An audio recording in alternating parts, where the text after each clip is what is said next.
A Bíblia que você leu a vida inteira esconde um manual de negócios e ninguém te contou sobre isso. Não porque estava oculto demais, mas porque a igreja aprendeu a separar a fé de dinheiro.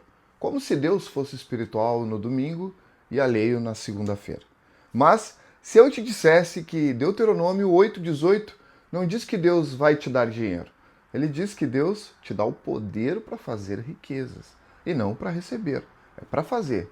Isso é uma diferença enorme. E hoje eu vou te mostrar algo que eu levei anos estudando para entender, dentro da própria Bíblia. Existe ali uma estrutura econômica completa. 7 modelos de negócios verificáveis, rastreáveis, que você pode aplicar hoje mesmo. Não é teologia da prosperidade, não é promessa vaga de bênção, é estratégia escrita há 3.000 anos, que funciona hoje para você. A maioria das igrejas ainda trata dinheiro como tabu, e isso está atrasando a prosperidade de muita gente boa. Tem um padrão que eu observo em muitos crentes no Brasil. Eles oram por prosperidade com fé genuína e tomam decisões econômicas sem nenhum princípio bíblico. Essas duas coisas juntas não produzem riqueza, produzem frustração. Porque fé sem estratégia não é fé bíblica, é esperança mal direcionada. Abraão não ficou sentado esperando a bênção cair do céu. Ele tinha rebanhos, prata, ouro e um sistema de provisão ativo. Lá em Gênesis 13:2 descreve isso com clareza. Abraão era muito rico em gado, em prata e em ouro. Mas ninguém estuda Abraão como empresário. Estudam como pai da fé. E ele era as duas coisas. E é isso que eu quero que você comece a enxergar hoje. Que os patriarcas, os reis, as mulheres dos provérbios não eram figuras espirituais que ignoravam a economia. Eram agentes econômicos guiados por princípios divinos. E esses princípios estão no texto. O ativo que Deus nos deu colocou sob os nossos pés. Gênesis 1:28. Dominai a terra, em hebraico a palavra é kevash, que significa olhar com carinho para a terra, significa dominar, administrar, explorar com autoridade. Esse mandato nunca foi revogado. E sabe o que é mais curioso? O que o mercado financeiro moderno chama de ativo que gera renda passiva, a Bíblia já havia descrito há 3.000 anos antes. Robert Kiyosaki escreveu Pai Rico e Pai Pobre que ativos são coisas que pagam enquanto você dorme. Mas quem disse isso primeiro foi Deus. Lá em Gênesis, terra se valoriza, terra se produz, terra pode ser arrendada, terra pode ser comprada em consórcio com outros crentes. O modelo de associação financeira que está nos próprios textos bíblicos. O erro mais comum entre crentes da classe média é gastar tudo em consumo e nunca separar nada para a terra. Oram por prosperidade e cada real que entra sai em roupa, tecnologia, entretenimento. Terra não se compra com o que sobra, se compra com o que se decide priorizar. Mesmo que você não tenha dinheiro agora para comprar um terreno, você pode começar identificando o que você já tem. Um quarto vago, uma garagem, um espaço na sua casa, qualquer coisa que possa gerar renda. Fidelidade com o pouco é o que habito muito. Daqui a pouco eu vou chegar no modelo que os próprios rabinos do século II usavam para se sustentar enquanto ensinavam e que hoje é um dos negócios de maior crescimento no Brasil. Mas antes, o próximo princípio é: o que você sabe hoje tem valor de mercado. Lá em Provérbios 24:3-4, com sabedoria se constrói a casa e com inteligência se afirma. Com conhecimento se enchem os aposentos de todo bem precioso e agradável. A maioria lê isso como uma metáfora espiritual, mas Beit, em hebraico, não é só um prédio onde você mora. É a família, é o legado, a empresa, o sistema de provisão. E esse sistema se constrói com conhecimento. Eu quero que você entenda algo que eu demorei para ver aí. Durante muito tempo, o conhecimento ele era tratado na igreja como recurso espiritual. Você aprendia para crescer na fé, mas Provérbios está dizendo outra coisa. Está dizendo que o conhecimento enche a casa de bens. Que conhecimento gera riqueza material? Isso não é pregação da prosperidade, é economia bíblica. E hoje, nós vivemos no momento histórico mais favorável para transformar o que você sabe em negócio. Cursos online, mentorias, grupos pagos no WhatsApp, consultorias, canal no YouTube. Você não precisa de diploma, precisa de um princípio bíblico e de coragem para começar. Rashi, o comentarista bíblico medieval mais citado no judaísmo, ensinava na França lá no século XI, enquanto administrava os negócios de vinho. Ele não prosperou por condições ideais, ele usou o que sabia. Anota isso. O conhecimento que Deus colocou em você não é só para o seu crescimento espiritual. É capital. Capital que pode ser empacotado, precificado e vendido. Ativos que se multiplicam sozinhos, lá, Jó 1,3. Havia nele 7.000 ovelhas, 3.000 camelos, 500 jumentas de bois, 500 jumentas. Isso não é poesia. Esse é o balanço patrimonial de Jó. E tem uma característica nesses ativos que a maioria dos investidores modernos aí morreria de inveja. Eles se reproduzem sozinhos. Por exemplo, uma vaca produz uma cria por ano, uma ovelha, a mesma coisa, a galinha entre 200 a 300 ovos. No mundo financeiro moderno, chamamos isso de ingressos passivos com ativo autorreprodutivos. Deus criou esse modelo antes que qualquer escola de administração existisse. Robson, eu moro num apartamento, eu não tenho onde criar um gado. Eu ouço isso direto. Então, escuta o que o princípio do rebanho significa em linguagem financeira atual. É quando o ativo que cresce pela própria natureza. Uma carteira de clientes que se indica sozinha, um produto digital que vende enquanto você dorme, um fundo de investimento com um reinvestimento automático, um negócio de assinatura. A lógica é a mesma de Jó. Você coloca algo vivo, algo ativo, e esse algo cresce. E o erro do pobre que Jó nunca cometeu é gastar o produto em vez de reinvestir no capital. Jó não comia todas as suas ovelhas. Ele as cuidava para que multiplicassem. Eu vou abrir um loop aqui porque o que vem a seguir é o modelo bíblico mais ignorado pelos crentes e provavelmente o mais acessível para quem está começando do zero. Então, presta muita atenção. Comprar bem, vender com propósito. Em Provérbios 31, esse capítulo inteiro é um tratado de gestão empresarial disfarçado de louvor a mulheres virtuosas. Por exemplo, o versículo 14, é como um navio mercante, busca o seu pão de longe. Versículo 16, examina uma propriedade e a compra. Versículo 18, percebe que o seu ganho é bom. Versículo 24, faz tecidos de linho fino e os vende. Essa mulher não era só piedosa, ela identificava a oportunidade de mercado, analisava o preço antes de comprar, sabia calcular margem, vendia direto e através de intermediários. Isso é gestão de múltiplos canais de vendas. Em 1000 anos antes de Cristo, o texto hebraico usava a palavra zaman. No versículo 18, geralmente traduzido como considera ou examina, mas zaman tem uma conotação aí mais forte. Planejar deliberadamente e com intenção. Ela não comprava por impulso, ela planejava. E você? O comércio é um dos negócios mais acessíveis para começar do zero. Qualquer estado brasileiro não precisa de diploma, não precisa de capital enorme, precisa de olhos para identificar as necessidades, mãos para conectar oferta e demanda e coração honesto.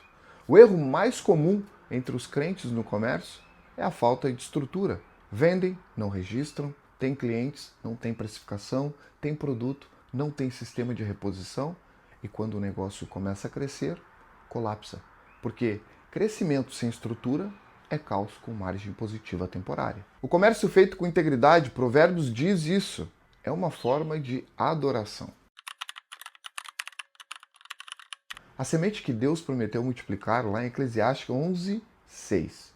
De manhã semeia a tua semente e à tarde não retires a tua mão, porque não sabes qual prosperará, se esta ou aquela, ou as ambas serão igualmente boas.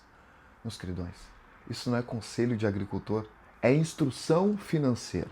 Diversifica, semeia em múltiplas frentes, não para até que a colheita chegue. E há um erro de mentalidade muito grave nas comunidades brasileiras em relação à agricultura. Ela é vista como uma coisa de pobre e de quem não teve outra opção. Isso é uma armadilha. A produção agrícola bem executada, especialmente alimentos orgânicos, cultivos especializados, produtos de alto valor, gera renda que supera facilmente muitas carreiras consideradas mais dignas. Isaías 28, 24, 26 descreve o agricultor sábio com uma precisão que os agrônomos modernos reconhecem. Ele prepara o solo de forma específica para cada cultivo. Não semeia tudo igual, tem discernimento. E o versículo 26 diz que esse discernimento vem de Deus. Isso significa que a agricultura não é só economia, é uma colaboração com o próprio Criador. As mãos que Deus ungiu, lá em Êxodo 35:35, encheu-os de sabedoria do coração para que fizessem a tua obra de arte e de imaginação. Deus encheu do seu espírito um artesão, não só um profeta, não só um sacerdote. Quem tem habilidade criativa, seja costura, marcenaria, joalheria, cerâmica, tecido, couro, pintura, tem um dom com dimensão econômica que a maioria subestima brutalmente. O erro mais cometido no negócio artesanal? Subprecificação. O artesão brasileiro calcula o preço somando o material e esquece o tempo, o talento, a escassez do que produz, a experiência acumulada. Se Deus ungiu as suas mãos para criar algo que não é qualquer um que cria, esse algo tem um preço que o mercado justo deve pagar. E o mercado global paga. Plataformas de venda internacional como a Amazon estão cheias de compradores que pagam bem por produtos únicos feitos à mão com história. O que muda não é o produto, é o canal. É saber onde levar o que você já produz. Chegamos ao 7º modelo e esse é o que eu preciso que você ouça com mais atenção, porque é o mais subestimado e é o que tem maior potencial de escalar no Brasil atualmente. Deixa eu te falar uma coisa que quase ninguém tem coragem de dizer em voz alta. O mundo ele não recompensa boa intenção. O mundo ele recompensa competência.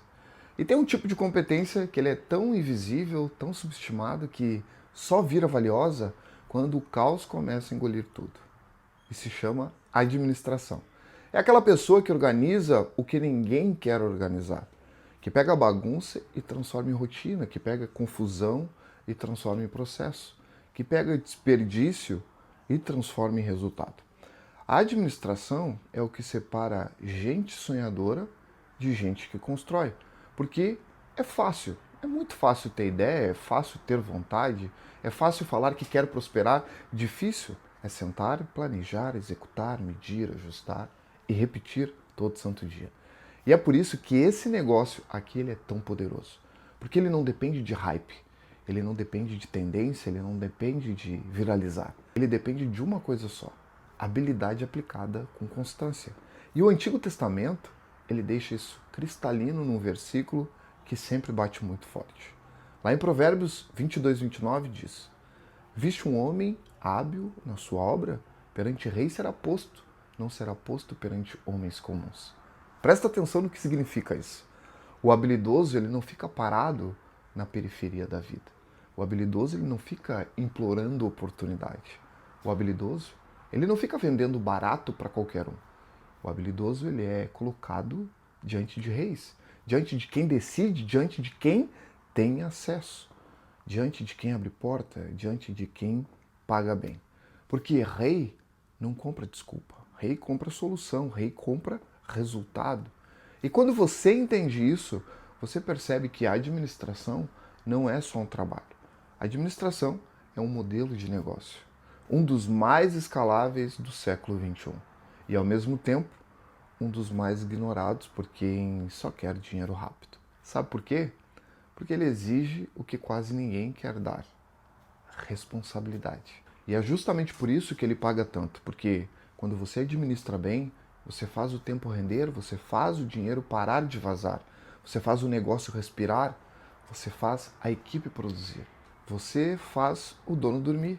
E tem gente que paga caro para dormir em paz. Então eu quero que você entenda o que cabe dentro desse negócio aqui na prática. Serviços de administração e consultoria, gestão de redes sociais, não só postar, mas organizar calendário, rotina, pauta, distribuição, assistência virtual, e-mail, agenda, suporte, follow-up, organização de tarefas, organização de negócios, processos, rotinas, checklist, assessoria financeira básica, controle de entrada e saída, planilha, clareza, coordenação de equipes, cobrança e qualquer tipo de suporte administrativo que transforme confusão em clareza. Esse é o ponto. O mundo está cheio de gente talentosa e cheio de empresa com potencial, mas está cheio também de gente desorganizada, gente sem método, gente sem processo, gente que vive apagando incêndio. E quem resolve isso vira indispensável. E aqui vem a parte que muda completamente o jogo. Este modelo tem uma vantagem que quase nenhum outro tem. Você não precisa de inventário, você não precisa de maquinário, você não precisa de ponto físico, você não precisa de loja, você não precisa de equipe gigante, você só precisa de talento. Você precisa de disciplina, você precisa de reputação. Porque no fim, administração é confiança. E confiança cresce quando você entrega consistência.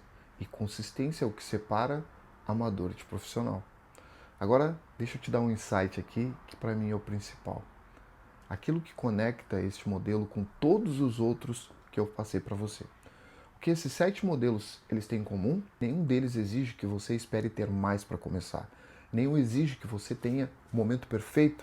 Nenhum exige que você tenha estrutura ideal, nem exige que você tenha equipamento top. O que eles exigem é que você seja fiel com o que você já tem. Porque o que trava as pessoas não é a falta de dinheiro, é falta de fidelidade com o pouco. É a terra que você ignora, é o conhecimento que você entrega de graça e nunca estrutura. É o ativo que você não colocou para trabalhar. E é o produto que você vende sem estratégia. E aqui, a Bíblia é direta. Ela não te pede perfeição, ela te pede fidelidade. Porque fidelidade com pouco cria preparo para carregar o muito. E se você é bom de verdade, se você é hábil, se você resolve, você não fica nas margens. Você vai parar diante de reis. Não por sorte, mas por habilidade. Não por acaso, mas por excelência. E não por milagre de nada, mas porque Deus honra quem honra a responsabilidade. Por que isso importa agora, Robson? Porque o Brasil está passando por uma transformação econômica silenciosa. O mercado formal aperta, as vagas encolhem, a estabilidade vira raridade e o empreendedorismo informal cresce. Só que aí tem um detalhe: quem vence essa fase não é quem tem mais coragem, é quem tem princípios sólidos por trás das decisões. Não é sorte, é princípio. E os princípios mais testados que existem, com milhares de anos de aplicação documentada, estão nos textos que você tem aí na sua mão. Só precisam ser lidos com outros olhos. E agora eu fecho com o que você precisa fazer com isso. Se essa mensagem abriu algo em você, não deixa passar. Se inscreve aqui no meu canal, deixa o teu comentário, curte esse vídeo, faça esse vídeo chegar para mais pessoas.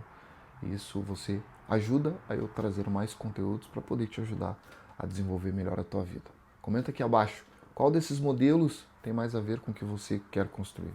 Terra, conhecimento, artesanato, comércio ou administração. Eu quero ler de verdade. E antes de sair, compartilhe esse vídeo com alguém aí da tua família, da tua igreja, do teu grupo, tá bom? Um grande abraço e nos vemos no próximo vídeo.